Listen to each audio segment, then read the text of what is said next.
So as already mentioned in the steps, the first thing that we need to do to create a ROS service is to start by creating the service file or the messages that will be used to send the service request and the service response. And for this, we need to go to our package. So this is our package, ROS Essentials CPP.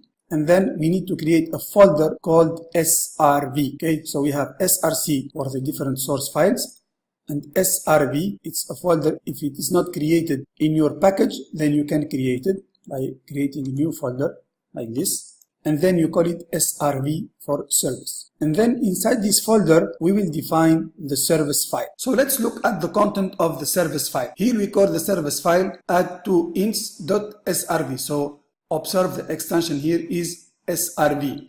So in Visual Studio Code, we can go to the folder SRV, and here we click on the file that we have just shown. So as you have observed from the service description, we have a service request that contains two integers, a and b, or x and y. So these are the two integers that will be sent from the client to the server. And here in the bottom part, we have the response of the server, which is only one value that represents the sum a and b. So this is what we call the service definition. So every service definition, it has two parts. One part that represents the request. It will contain all the parameters and all the arguments that the service will need to perform the service logic. And then the bottom part will represent the service response.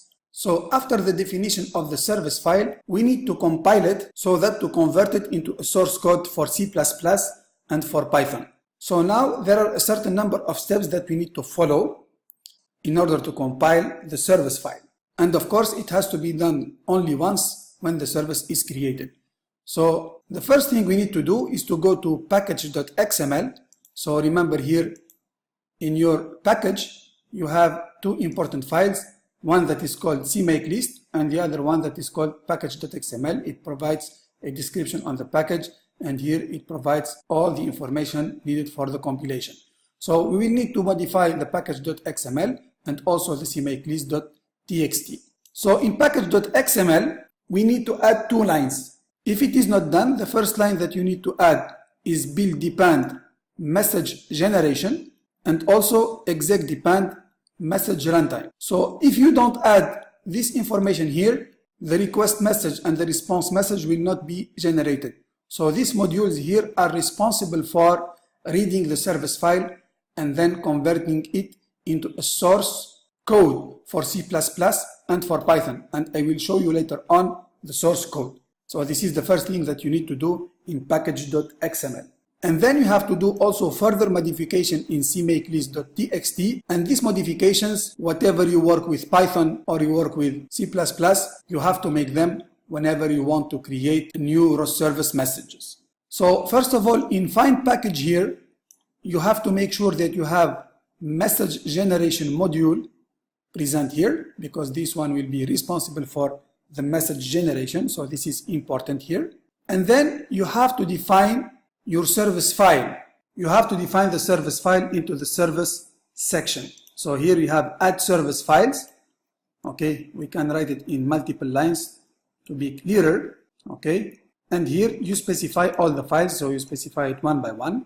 And this is add2ints.srv. It's the file that we are looking for here. So we add it in the CMakeList.txt to be considered for the compilation. Now we are ready to generate the source files from the service definition. So after doing that, we can go to the Catkin workspace and compile. Okay, I have the message already created. So, and now we can verify that our service source code was created. So we can go to the Catkin workspace, devel, include ROS Essentials.cpp, and here we can find our service file created here. So we have add2ints.h, add2ints request, and add2ints response.h. So all three different files are created for every service. So we can open the file. Okay, so this file defines the struct for the service, and it defines a request. It defines also a response here. So these files are auto-generated after the compilation, okay, and will be responsible for the execution of the service. We can also look at the two other files. So you can see here add to ints request. It defines A and B, two integers. So these are the integers that will be used to send the request. And the response file, it will contain the sum variable that will be sent back to the client.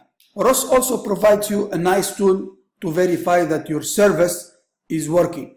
You can use the command ROS SRV show and then the name of the service or the service type. So ROS provides us nice tools in order to check the services created in our workspace. We can use ROS SRV list. So there are a lot of commands that we can use. We can use list here like we did with ROS MSG.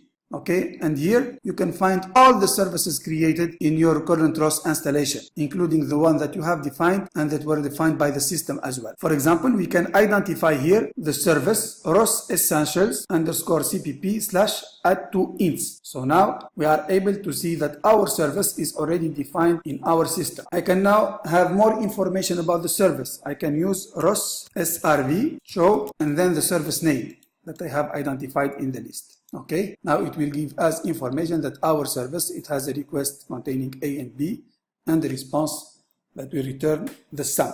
And by the way, we can use just the name of the service without specifying the name of the package.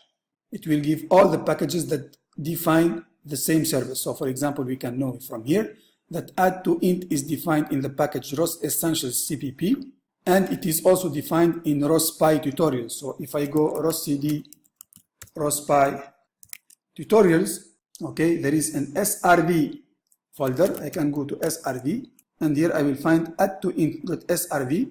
So I can look at the content and here it is. It's the same one. Okay, so you can see it is defined in this package as well. So now this is the first step, is to create the service file.